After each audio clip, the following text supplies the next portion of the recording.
Bismillahirrahmanirrahim. Assalamualaikum warahmatullahi wabarakatuh. Innal hamdalillah nahmaduhu wa nasta'inuhu wa nastahdihi wa nastaghfiruh wa na'udzu bihi min shururi anfusina wa sayyiati a'malina. Man yahdihillahu fala mudilla lahu wa man yudlil fala hadiya lahu. Asyhadu an la ilaha illallah wahdahu la syarika lah wa asyhadu anna sayyidana wa nabiyyana Muhammadan abduhu wa rasuluhu man la nabiyya ba'dah. Allahumma salli wa sallim ala sayyidina Muhammadin miftahi babi rahmatillah adada ma fi ilmillah salatan wa salaman daimaini bidawami mulkillah wa ala alihi wa sahbihi. Rabbi shrah li sadri wa yassir li amri wa hlul 'uqdatam min lisani yafqahu qawli. Subhanaka la ilma lana illa ma 'allamtana innaka antal alimul hakim. Allahumma arzuqna fahman nabiyyin wa hifdhal mursalin wa ilhamal malaikatil muqarrabin. Allahumma aghnina bil ilmi wa zayyinna bil hilmi wa akrimna bit taqwa wa jammilna bil afiyah. La hawla wa la quwwata illa billahil 'aliyyil 'azim. Walhamdulillahi rabbil alamin. Nawayna at-ta'alluma wa at-ta'lima wa at-tadhakkura wa at-tadhkira wa an-naf'a wal intifa'a wal ifadata wal istifada wal hatha 'ala at-tamassuki bi kitabillahi ta'ala wa sunnati rasulih wa ad-du'a ila al-huda wa ad-dalalata 'ala al-khair ibtigha'a wajhillahi wa mardatihi wa qurbihi wa thawabihi subhanahu wa ta'ala.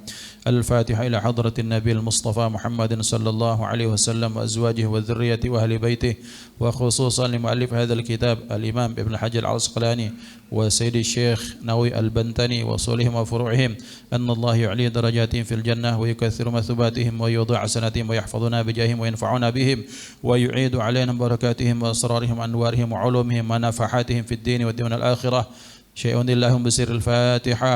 أعوذ بالله من الشيطان الرجيم. بسم الله الرحمن الرحيم. الحمد لله رب العالمين الرحمن الرحيم مالك يوم الدين. إياك نعبد وإياك نستعين. اهدنا الصراط المستقيم صراط الذين أنعمت عليهم غير المغضوب عليهم ولا الضالين آمين. Para jamaah dimuliakan Allah Subhanahu wa taala, para pengurus, para pemirsa, wabil khusus salam ta'zim kepada para ustadz, para kiai, para hufadzul Quran, para hamalatul Quran, wabil khusus salam ta'zim kepada gurunda tercinta Ustaz Ahmad Kushairi. Mata'anallahu ta'ala bituli hayatihi wa riayatihi. Mudah-mudahan beliau sehat walafiat, diberikan panjang umur, dikabulkan hajat dan semua keinginan beliau, terutama yang khusus itu insyaallah dikabulkan Allah Subhanahu wa taala. Salawat dan salam terus terlimpah ruah kepada hadratur Rasul Sayyiduna wa Maulana Muhammad sallallahu alaihi wa ala ahli wa sahbihi wasallam. Khairu man sama wa khairu man qam. Bahwa sebaik-baik makhluk di alam semesta ini yang berpuasa dan qiyamul lail pada waktu malamnya. Mudah-mudahan salawat dan salam Allah limpah ruahkan juga kepada keluarga beliau yang disucikan Allah, kepada para sahabat-sahabat sekalian semuanya, kepada para pengikut, dan mudah-mudahan kita masuk dalamnya. Amin Allahumma amin. Alhamdulillah ikhwanin muliakan Allah, pada pagi hari ini kita masuk kepada ikhtitam majlis kita pada hari ini. InsyaAllah sebelum kita masuk menyambut bulan Ramadan, bulan yang penuh dengan kebaikan, bulan yang penuh dengan rahmat, bulan yang penuh dengan berkah dari Allah Subhanahu wa taala, maka ini merupakan bagian dari rangkaian ikhtitam kita sebelum masuk bulan Ramadan. Maka sebelumnya mohon maaf lahir dan batin. Mudah-mudahan kita semuanya bisa Allah sampaikan kepada bulan Ramadan dan kita mengisinya dengan semaksimal mungkin insyaallah. Amin Allahumma amin. Ikhwan dimuliakan Allah Subhanahu wa taala, pada hari ini insyaallah biiznillah kita akan membahas satu maqalah dari Sayyidina Ali radhiyallahu anhu. Bismillahirrahmanirrahim. Wal maqalatul khamisatu wal 'ishrun, maqalah atau perkataan yang ke-25. An Aliin radhiyallahu anhu wa karrama wajhahu, dari Sayyidina Ali, semoga Allah meridainya dan Allah memuliakan beliau. La yazalud din wad dunya qa'imaini ay zahiraini, bahwa ad-din, agama, ad-dunya bersama dunia itu tetap akan bisa berjalan bersama atau tegak bersama, kemudian berjaya bersama, madamat arba'atu asya'a, selama ada 4 perkara. Artinya apa? Artinya 4 perkara yang dibutuhkan bagi agama beserta dunia supaya bisa jalan beriringan dan bisa memberikan stabilitas secara sempurna untuk keduanya. Apa dari 4 pertama tersebut? Yang pertama, madamal aghniya'u la yabkhaluna bima khuwilu bil bina'i lil majhul ay la yamna'una min i'ta'is sa'ili mimma a'tahumullahu ta'ala wa la yamna'una al-wajib 'alaihim. Yang pertama, madamal aghniya, selama al-aghniya orang-orang yang berharta itu, la yabkhaluna bima khuwilu, mereka tidak bakhil terhadap apa yang dititipkan oleh Allah. Ay la yamna'una min i'ta'is sa'il, yakni mereka tidak menahan harta mereka ketika diminta oleh para peminta, mimma a'tahumullahu ta'ala, dari sebagian apa yang telah Allah berikan kepada mereka, wala yamna'una al-wajib 'alaihim, dan mereka tidak menahan hal-hal yang wajib atas mereka. Artinya zakat, sedekah dan lain sebagainya. Yang kedua, wa madamal ulama'u ya'maluna bima 'alimu, yang kedua, selama para ulama mereka mengamalkan apa yang mereka ilmui atau mereka ketahui. Apa ditafsirkan oleh Syekh Nawawi Al-Bantani, minal amri wan nahyi, berupa perintah dan larangan, yakni al-amru bil ma'ruf wan nahyu 'anil munkar, yaitu perintah kepada yang baik dan mencegah dari kemungkaran. Kemudian yang ketiga, wa madamal juhala'u la yastakbiruna amma lam ya'lamu. Yang ketiga yang menjadi pondasi agama dan dunia bisa berjalan beriringan, selama orang-orang yang jahil, orang-orang yang bodoh atau orang-orang yang awam, la yastakbiruna amma lam ya'malu, mereka tidak sombong terhadap apa yang mereka tak punya ilmu di dalamnya. Ay la ya'riduna, mereka tidak berpaling dari ilmu tersebut, wala yamtani'una min ta'allumi ma lam ya'lamu, dan mereka tidak merasa sungkan untuk belajar dari apa yang mereka tak tahu. Yang keempat, wa madamal fuqara'u la yabi'una akhiratahum bidunyahum, ay madamu la yatrukuna ad-dina bi akhdhid dunya. Yang keempat, pondasi tegaknya agama beserta dunia itu, selama orang-orang fakir tidak menjual akhirat mereka ditukar dengan dunia, naudzubillah. Ay madamu, yakni selama mereka tidak meninggalkan agama dengan menukarkannya dengan dunia. Ikhwah ini muliakan Allah Subhanahu wa taala, ini maqalah atau perkataan Sayyidina Ali karramallahu wajhah yang beliau kita kenal sebagai Babu Madinatil Ilmi, sebagai pintu dari kotanya ilmu. Bayangkan bapak-bapak bahwa pintu gerbangnya ilmu itu adalah Sayyidina Ali. Ketika ilmu itu Allah titipkan banyak sekali zahiran wa batinan kepada Nabi Muhammad sallallahu alaihi wasallam, maka pintu gerbang itu maka Allah jadikan melalui Sayyidina Ali karramallahu wajhah. Maka ikhwan dimuliakan Allah, maka kita tahu Sayyidina Ali banyak sekali memberikan kalam-kalam hikmah, perkataan-perkataan yang Masya Allah, yang memang Allah Subhanahu wa ta'ala berikan kelebihan masing-masing sahabat dengan kriterianya masing-masing. Maka sikap kita sebagai ahlu sunnah wal jamaah, maka kita percaya bahwa sebagaimana para nabi dan rasul, mereka diberikan kemu'jizatan yang berbeda-beda. Maka la nufarriqu baina ahadim min rusulih, bahwa kita tidak membeda-bedakan para nabi dan rasul. Artinya apa? Kita tidak membedakan bahwa semua nabi dan rasul itu adalah min qibalillah, sama dari Allah Subhanahu wa taala untuk memberikan pencerahan dan menyelamatkan umatnya. Adapun kemudian kalau nabi dan rasul diberikan kelebihan masing-masing, bukan berarti nabi dan rasul yang lain yang tak dapat kelebihan itu maknanya kekurangan, bukan. Tetapi biasanya mukjizat para nabi dan rasul itu memang Allah sesuaikan dengan kondisi kaumnya masing-masing. Maka pun seperti itu, pelajaran bagi kita adalah bahwa ternyata umat Islam ini harus bersatu. Tidak bisa Islam ini satu warna, tidak bisa Islam ini satu golongan saja, tidak bisa Islam ini kemudian satu madhab saja, tidak bisa. Karena bagaimanapun wala yazaluna mukhtalifin atau wala yazaluna yakhtalifun, bahwa umat ini tetap akan punya warna masing-masing selama warna tersebut tidak saling menyalahkan satu sama lain. Bahwa yang hijau merasa saya lebih baik daripada hitam, hitam lebih baik daripada putih, tidak seperti itu. Kalau lihat dari aspek pakaian Nabi Muhammad sallallahu alaihi wasallam, semua warna beliau pakai. Artinya tidak jadi masalah. Maka ikhwan dimuliakan Allah, berarti kita ini memang perlu banyak-banyak silaturahim. Perlu banyak-banyak berjalan. Perlu banyak-banyak kita merantau. Perlu banyak-banyak kita ini kemana-mana untuk melihat.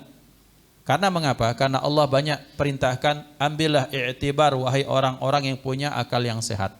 Berangkat ke masjid ini ada yang baik, ambil silahkan. Berangkat ke musholla ini ada yang baik, silahkan diambil. Karena mengapa? Karena itulah tanda-tanda orang yang maju, orang-orang yang baik. Selama mereka mengambil hal-hal yang positif, maka mereka akan menjadi orang-orang yang diridhai oleh Allah Subhanahu wa taala. Maka ikhwan dimuliakan Allah, para sahabat itu pun diberikan kelebihan masing-masing oleh Allah Subhanahu wa taala. Bahwa kalau ada sahabat kemudian secara fisik dia ganteng, ada sahabat kemudian setiap kebanyakan Sayyidina Jibril alaihissalam itu beliau itu mesti menampakkan diri dalam paras atau sosok Dihyat al-Kalbi radhiyallahu anhu. Bayangkan Pak, Sayyidina Jibril memilih sosok, berarti kalau bukan orang istimewa, kenapa Sayyidina Jibril itu memilih? Wajahnya, senyumnya, mungkin aroma tubuhnya, parasnya, kemudian perawakannya, itu dipilih. Sementara para malaikat itu tidak akan senang dengan hal-hal yang buruk. Artinya apa? Ternyata ada kebaikan Sayyidina Dihyat al-Kalbi. Kemudian kita pernah bahas sebagaimana Sayyidina Abdullah bin Mas'ud dengan fisiknya yang lemah. Sayyidina Abdullah bin Mas'ud itu kan kalau bahasa kita di Palembang ini ditembung angin mecampak. Saking beliau kurus, kecil, kemudian dia memang agak pendek dibandingkan sahabat yang lain, tapi ternyata dia punya kedekatan yang luar biasa dengan baginda Nabi Muhammad sallallahu alaihi wasallam. Artinya sebagai mukmin yang baik, khudz ma safa wa da' ma kadar. Ambil yang baik, ya sudah, ignore saja, biarkan saja yang tak baiknya. Jadi setiap pada aspek seseorang, supaya kita ini hidup nyaman, supaya hati kita nyaman, diajak orang untuk menghibahi orang lain, bilang, aku tak tahu orang itu kecuali dia itu baik sekali. Maka dalam Islam itulah, dalam salah satu adab di dalam Islam itu, bagaimana pendapat Tuhan tentang ini? Ma'alimtu fihi illa khaira. Saya tak tahu orang itu kecuali bahwa dia ada orang baik. Pak, dia ini begini-begini. Ujungnya bahwa yang jelas menurut penglihatan saya, beliau itu mati dalam kondisi Islam. Bas. Karena orang-orang ahlus sunnah wal jamaah nahkumu bil zawahir. Fa ammal bawatin fa hisabuhu 'ala Allah. Bahwa wajibnya kita ini melihat yang zahir-zahir saja. Adapun hakikat yang di mata Allah kita serahkan kepada Allah Subhanahu wa taala. Maka lihat yang baik, maka insyaallah kita akan dapatkan yang baik-baik. Nah, berarti ikhwan dimuliakan Allah, Sayyidina Ali pun seperti itu, punya kelebihan, punya ini, punya itu. Tetapi ternyata pada aspek yang lain, ternyata beliau tak bisa melakukan hal yang banyak sebagaimana yang dilakukan Sayyidina Abu Bakar, Sayyidina Uthman, Sayyidina Abdurrahman bin Auf, para orang kaya. Karena beliau memilih hidup untuk taqasyuf, menjadi hidup yang sangat sederhana sekali. Semuanya itu ada pilihan. Tapi ingat bapak-bapak, jangan sampai salah kaprah. Jangan menyalahkan bahwa kenapa itu Sayyidina Ali itu miskin. Wah, itu sudah nasib, tidak. Para sahabat tidak pernah mengatakan saya miskin karena nasib. Mereka miskin karena memilih untuk hidup miskin. Mereka kaya memilih untuk hidup kaya. Yang kaya para sahabat punya alasan bahwa dengan harta yang banyak saya bisa manfaatkan kekayaannya. Yang miskin pikirannya adalah supaya di akhirat itu auditnya tidak lama dari Allah Subhanahu wa taala. Jadi ternyata orang-orang baik itu apapun kondisinya tetap dikaitkan dengan sesudah kehidupan mereka di dunia ini. Artinya mak mano kami hidup di akhirat kaget. Ya Allah, alangkah dikitnya sholat sering bolong, kemudian puasa mungkin sering cak uzur itu. Nah berarti aku nak milih sedekah. Sedekah dia. Masjid Baitur Rahman masih butuh berapa miliar? 7, tak kasih 8 miliar. Misalnya seperti itu. Ada orang-orang seperti itu, khair silahkan. Tapi juga ada yang memilih jodohnya, amalnya itu berupa apa? Berupa dia puasa sunnah misalnya, qiyamul lail, salat malam, maka kita lihat aspek kebaikan seseorang. Karena kalau kita melihat kekurangan seseorang, berarti bukan orang yang kurang, tetapi hati kita yang sedang keruh. Ini yang menjadi masalah. Nah, ikhwan dimuliakan Allah, Sayyidina Ali menyatakan bahwa agama beserta dunia itu bisa berjalan beriringan. Artinya agama dengan dunia itu akan menjadi sesuatu yang kompak. Bapak-bapak dimuliakan Allah, bahwa 3 komponen dalam kehidupan manusia ini harus penting, bahwa dunia, akhirat, dan agama. Maka akhirat dan dunia tidak akan bisa selaras kecuali agama seseorang akan baik. Tapi dalam tatanan masyarakat sosial, praktek-praktek beragama, kemudian kehidupan beragama, atau maju atau tidaknya Islam di tempat kita itu sangat ditopang dengan 4 perkara, kata beliau. Yang pertama, selama orang-orang yang Allah titipkan harta itu, mereka tidak bakhil dengan apa yang dititipkan Allah Subhanahu wa taala. Bapak-bapak, bahwa memang masuk akhirat itu tidak harus dengan harta, tapi dengan harta akhirat seorang itu bisa dapat berjaya. Karena kita lihat bapak-bapak, para ulama kita sesungguhnya ketika menuntut ilmu tidak ada di dalam rumus di dalam Islam menuntut ilmu itu gratis, tidak kate. Ini kebiasaan yang mungkin harus kita hapuskan dari kehidupan kita di Indonesia. Kita ini hobi yang gratis-gratis. Rumah makan gratis, bayar juga Pak, cuman uang yang mayari. Ya dah. Wah, di situ ada rumah makan gratis. Ya Ustadz itu yang bayar. Dia cari sponsor. Wah, anak kami Ustadz sekolahnya gratis. Ada yang mayari Pak. Pena butuh duit, buku butuh duit, kemudian asrama butuh duit, air butuh duit, listrik butuh duit. Berarti kita sebagai umat Islam ini jangan membangun mental gratisan.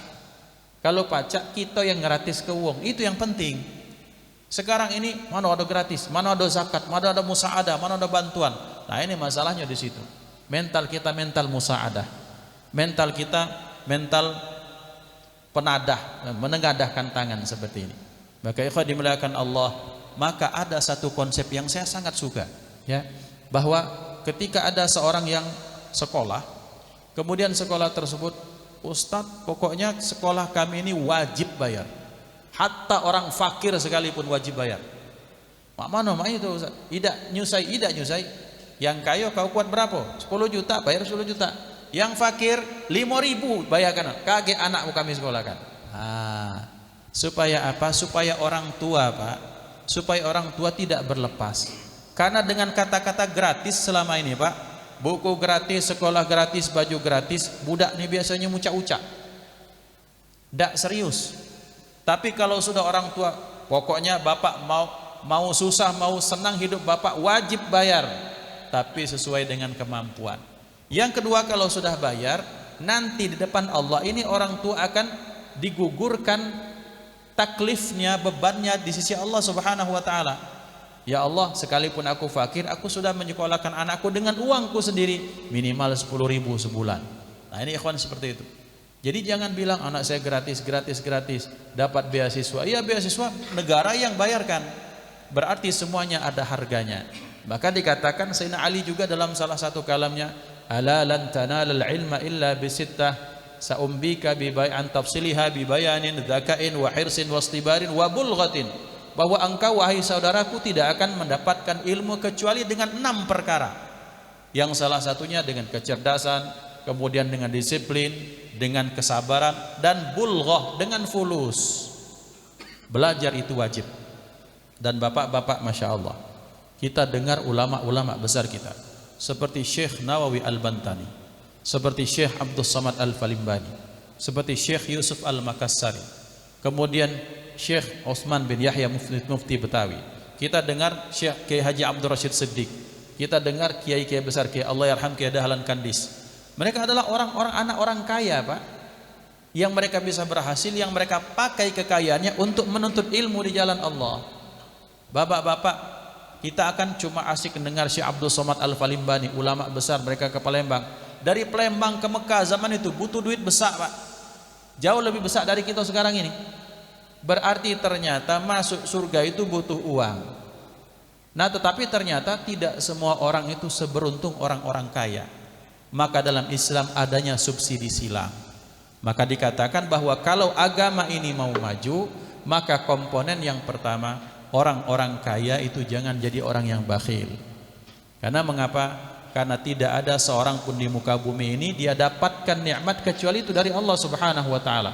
Mau berapapun kekayaannya, mau berapapun digit yang dia punya, tetap hakikatnya itu dari Allah Subhanahu wa taala.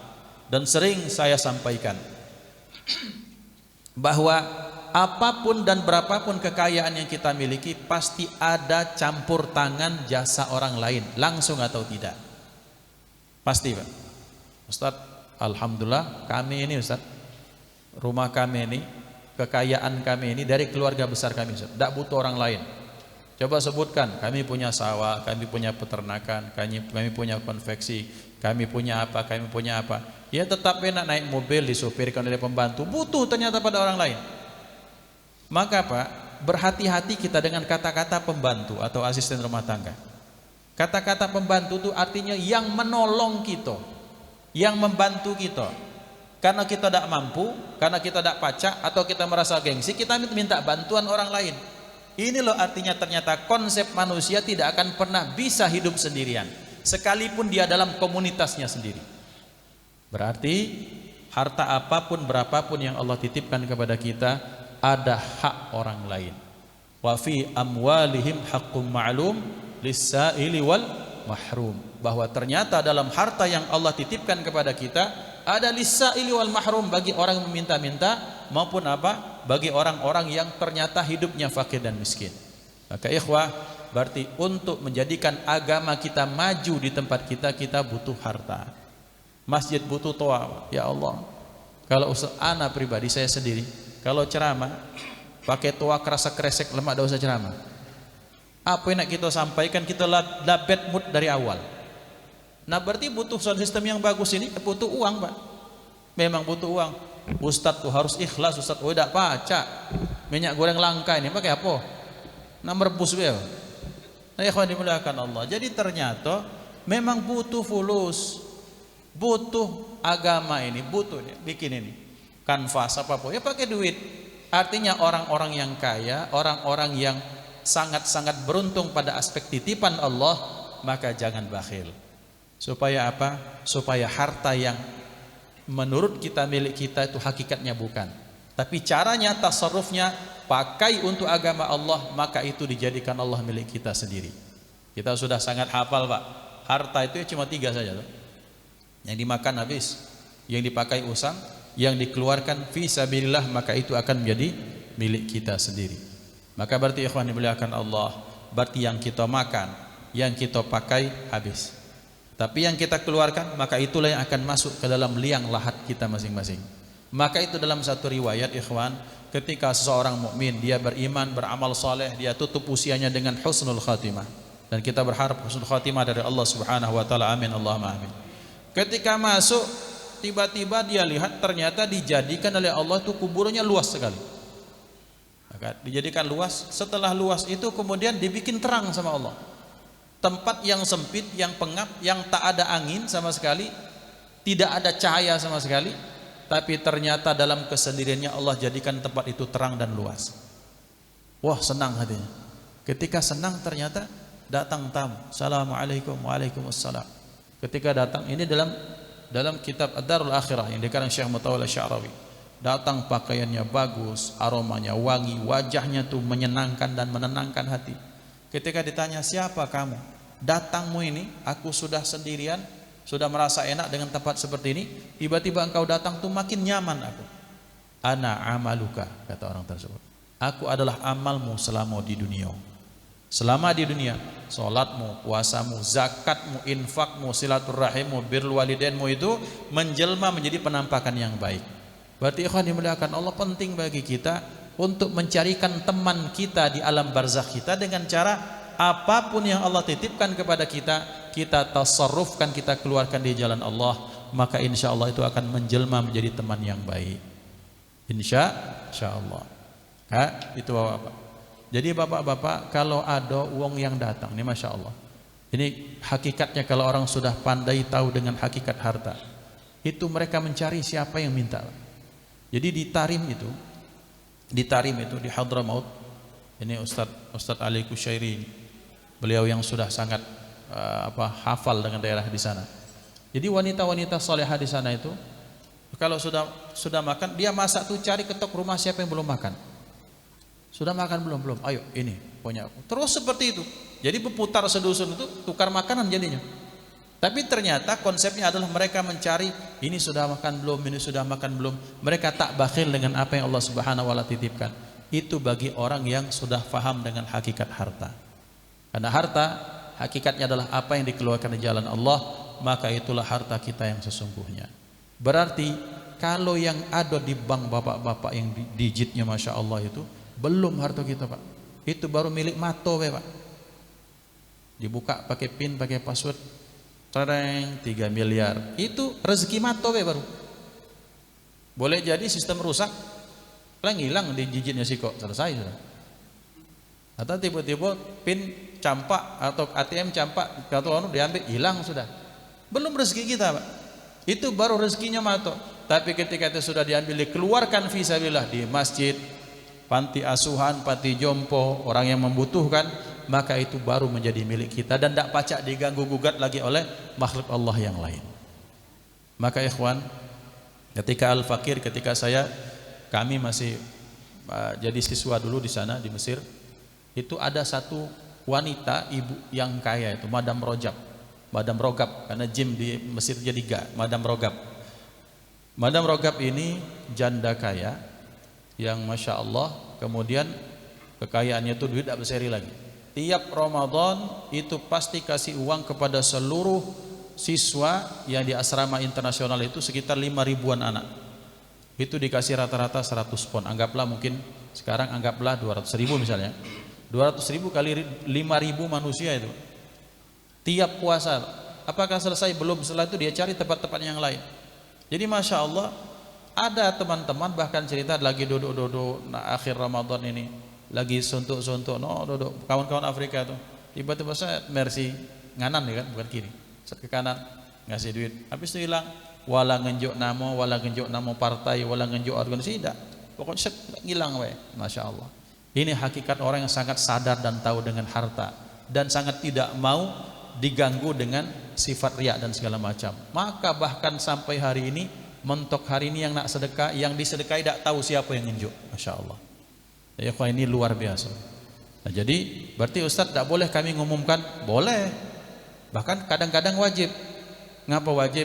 Kadang kita ini penghasilan 5 juta sebulan, sedekah pacak 2 juta itu, hoi, yang sugi itu beri jo kira-kira.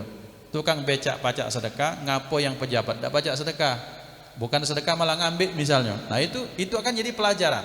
Intu budus sadaqati fa ni'mahi. Maka itu kadang-kadang juga butuh disebutkan nama kita ya. Dan kalau nyebutkan tidak usah nak pakai hamba Allah, sudah sebut nama. Ya. Siapa? Muhammad Iqbal. Tidak usah hamba Allah lagi. Karena ngapo? Ya jelas bahwa dengan disebutkan nama kita, nawaitu kan bahwa mudah-mudahan dengan disebut nama saya yang lain tergerak. Jangan sebut-sebut ya ikhlas dak ikhlas saya cak kelakar betok. Selesai itu kau tahu tak yang hamba Allah tadi itu aku itu. Ya percuma sebut nama dari awal jo, kira itu ya. Nah, itu ikhwan. Jadi ternyata butuh sekali agama ini. Nak 17-an Pak, budak-budak Karang Taruna tolong disupport. Budak anak-anak Irma nak ngadakan acara silahkan Pak. Karena sesungguhnya mereka sedang menolong kita pada hakikatnya. Nolong kita untuk nabungkan harta kita. Nah itu. Yang kedua, wa madamal ulama'u ya'maluna bima 'alimu minal amri wan nahyi. Yang kedua, selama para ulama itu mengamalkan ilmu-ilmu mereka berupa amar ma'ruf dan nahi mungkar. Nah, ternyata Pak, tugas para ulama itu memang untuk mengingatkan. Para ulama itu mengingatkan berupa perintah yang baik dan meninggalkan yang buruk. Ini satu perkara yang sangat-sangat penting yang oleh Allah Subhanahu wa taala muliakan umat ini dengan perkara ini.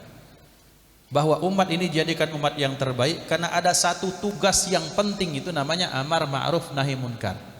Dan amar ma'ruf nahi munkar ini akan sangat bernas jikalau itu dilakukan oleh orang-orang yang faham dengan bidangnya. Memberikan pencerahan, memberikan penerangan, memberikan penjelasan kepada umat, tapi dia tak paham dengan apa yang dia jelaskan, itu bahaya. Atau memahami setengah-setengah, muncullah umat-umat yang kerdil secara pemahaman. Maka bapak-bapak, betapa ternyata di zaman dahulu, kita tak bicara bersama-sama sekarang, di Masjidil Haram di kota Makkah, zaman dahulu itu punya zawiyah. Zawiyah itu apa? Zawiyah itu sudut-sudut, pojok-pojok khusus bagi orang-orang yang belajar dengan madhabnya masing-masing. Jadi di Mekah itu yang imam tuh giliran Pak, baca sejarah Mekah, tarikh Mekah itu dibaca sampai sebelum masuknya Wahabi di sana. Sebelum pemerintahan Saud yang disebut dengan Arab Saudi itu, maka zaman dahulu para ulama sesuai dengan madhabnya masing-masing. Yang madhab Imam Ahmad bin Hanbal belajar fikih Hambali, Hanafi, Maliki, Syafi'i, tidak baku serang, tidak saling salah menyalahkan, begilir jadi imam Pak. Indah niat umat saat itu. Masuk setua itu hancur sudah. Ya, harus sikok, harus ini, harus tak baca. Umat ini tetap kita akan selalu berbeda pada aspek pemahaman Pak. Perhatikan itu dan camkan itu, bahwa umat tidak pernah akan bisa jadi satu. Maksudnya secara pemahaman ya. Secara pemahaman terhadap Al-Quran, pemahaman terhadap hadis, pemahaman terhadap sunnah. Karena mengapa? Karena memang pada sejarahnya Rasulullah mengajarkan hal yang bermacam-macam pada satu aspek ibadah saja. Kecuali para ulama sudah jelas tentang takaran zakat, sudah jelas. Tapi kaifiyah sholat itu berbeda. Allahu Akbar, ini tangan ini, itu madhab Maliki di Maroko biasa. Ghairil maghdubi alaihim waladdallin. Bangladesh, India, Pakistan, aminnya mereka tidak keras seperti kita, karena mereka madhab Hanafi. Mereka tidak menyatakan harus dijaharkan, mereka aminnya tidak ada malah selesai. Waladdallin, bismillahirrahmanirrahim, seperti itu. Nah artinya ternyata bahwa umat memang harus sering silaturahim, dan kalau tak pacak silaturahim, tugas ulama untuk menjelaskan itu. Berarti memang dibutuhkan orang-orang yang menguasai di bidangnya. Nah berarti bapak-bapak ini dimuliakan Allah. Jadi tugas para ulama adalah untuk memberikan pencerahan kepada umat, untuk amar ma'ruf nahi mungkar. Nah tetapi kita sebagai orang awam masuk kepada bab yang ketiga. Karena ulama sudah tidak usah dibahas, itu ranahnya para ulama. Kita orang awam, yuk kita bahas diri kita masing-masing pada bab ketiga ini. Apa bab yang ketiga? Bab yang ketiga, wa madamal juhala'u la yastakbiruna amma lam ya'lamu, bahwa agama beserta dunia ini bisa berjalan beriringan, agama ini bisa menjadi jaya selama orang-orang awam, selama orang-orang jahil atau juhala atau orang-orang awam, la yastakbiruna amma lam ya'lamu, mereka tak sombong, tidak merasa besar dengan apa yang mereka tak ketahui. Yang pertama aila ya'ridun, yang pertama mereka tidak berpaling, maksudnya dari ilmu. Wala yamtani'una min ta'allumi ma lam ya'lamu, dan yang kedua mereka tidak merasa terhalangi, tidak merasa gengsi untuk belajar apa yang mereka tak tahu. Bapak-bapak, sering sekarang ini ada orang yang maaf ya, yang baru ngaji 3-4 tahun terus menyalahkan pendapat Imam Syafi'i. Terdengar tak? Terdengar. Ada kata-kata yang terdengar yang dapat dari Ustaz Yurzan ke kami. Di situ Kak, katanya dia berkakak. Sampai ada yang ngomong Kak, kenapa? Imam Syafi'i itu kalau tahu hadis ini dia tidak akan kunut subuh. Ya Allah, Imam Syafi'i. Imam Bukhari itu lahir, Imam Syafi'i itulah mati. Itu satu Kak. Yang kedua, Imam Syafi'i itu muhaddis ya iya beliau, faqihnya juga beliau, mujtahidnya ya beliau. Artinya apa? Artinya kita orang awam ini hati-hati, jangan sampai kita melewati kadar keawaman kita untuk berkomen terhadap sesuatu. Jadi kalau tidak tahu masalah, tidak usah ngomong banyak-banyak, lebih baik diam. Kata ulama nih, kalau kamu mau selamat dunia dan akhirat katanya, supaya hidupmu nyaman, lakukan 3 perkara kata ulama. Ini tiga tips ini adalah tipsnya para ulama. Yang kedua tipsnya orang-orang yang bijaksana. Yang ketiga tipsnya siapa? Tipsnya para dokter. Apa yang pertama kata beliau? Kalau kamu tak tahu dengan satu perkara, katakan Allahu a'lam. Dia sudah selamat. Cuma kan tidak populer kan. Kalau uang begesa kita tak melok tuh rasanya kurang gitu. Oleh kalau sudah di warung kopi itu, wah pokoknya aku galau yang tahu. Kamu tahu lah tenggelam kapal Panderwik itu, novelisnya itu aku yang dulu nyatatnya kira-kira itu. Sangkingnya nak begaya.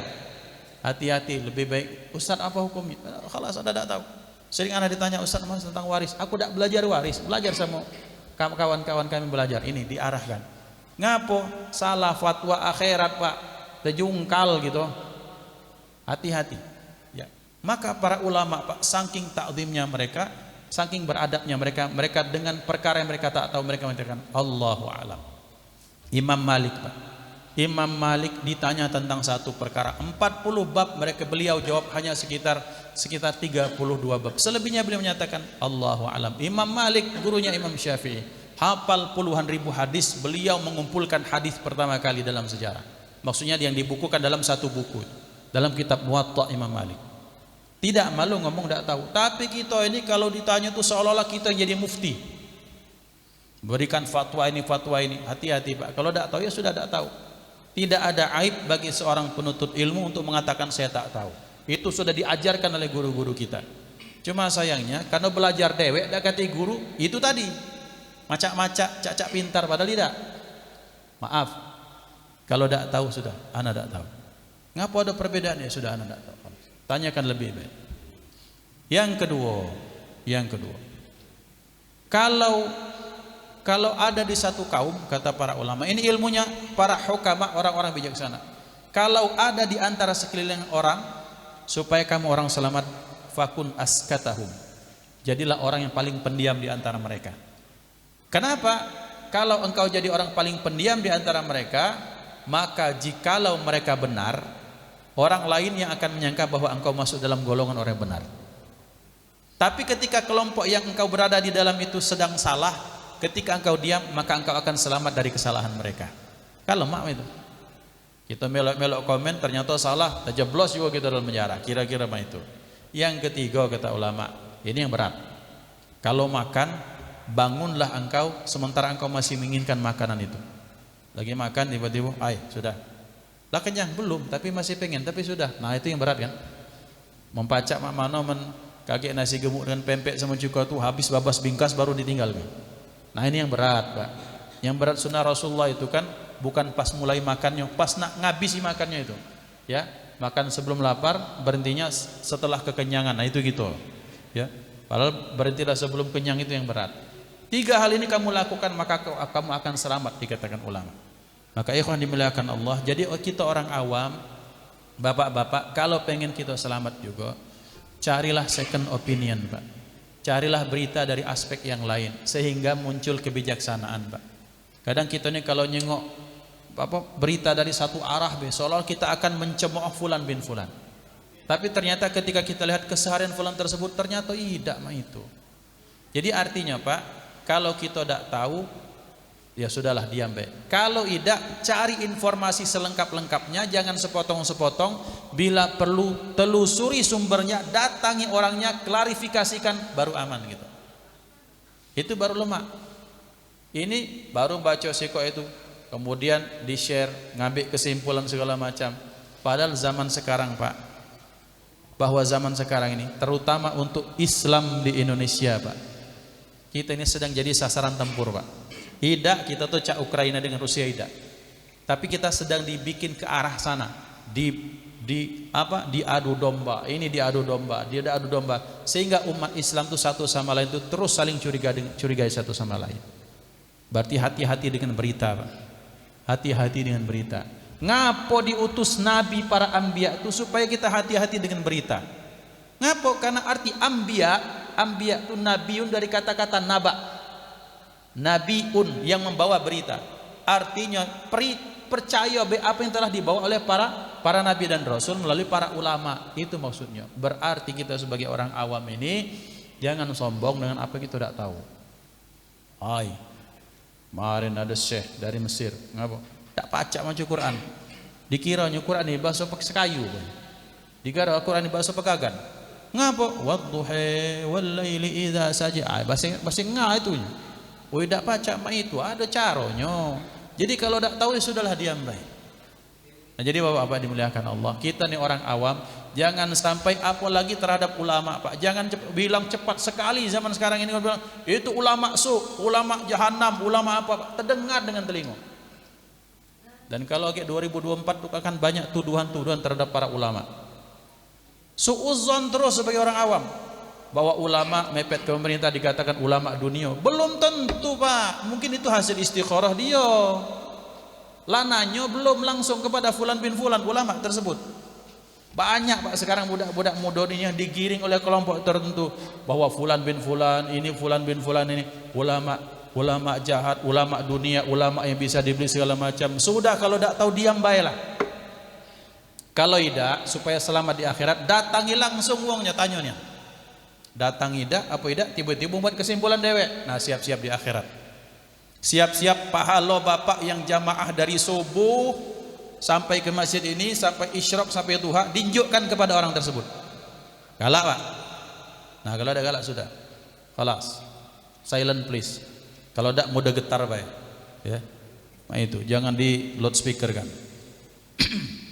Yang keempat, wa madamal fuqara la yabi'una dunyahum bi akhiratihim. La yabi'una akhiratahum bi dunyahum. Bahwa selama orang fakir ini tidak menjual dunia apa akhiratnya dengan dunia. Ini tetap tugas bersama, Pak. Betapa banyak di perbatasan sana, di mana-mana umat Islam ini kan dibeli akidahnya. Oknum-oknum orang-orang yang fakir, Pak. Karena, Pak, kadal faqru ayyakuna kufra. Kita ini tidak pernah rasa lapar, Pak. Jadinya aman dan nyaman, Be.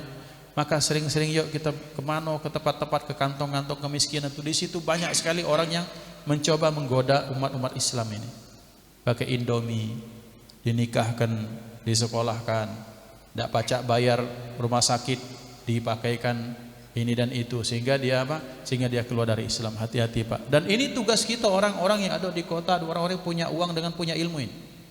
Berarti kita jangan sampai diam di tempat ini. Mencari informasi bagaimana.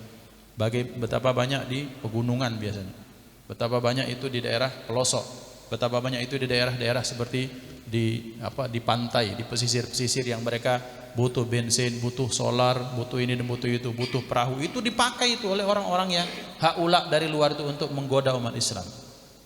Dan tugas kita untuk menyelamatkan mereka.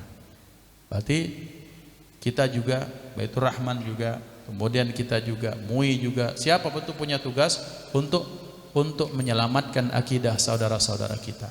Nah, ini PR bersama, Bapak. Jadi jangan sampai supaya kita nyenyak tidur, kita lemak sholat, lemak puasa, lemak zakat, ternyata terdengar kabar betapa banyak satu kampung keluar dari Islam gara-gara tidak kasih duit. Kita juga akan ditanyakan oleh Allah Subhanahu wa taala.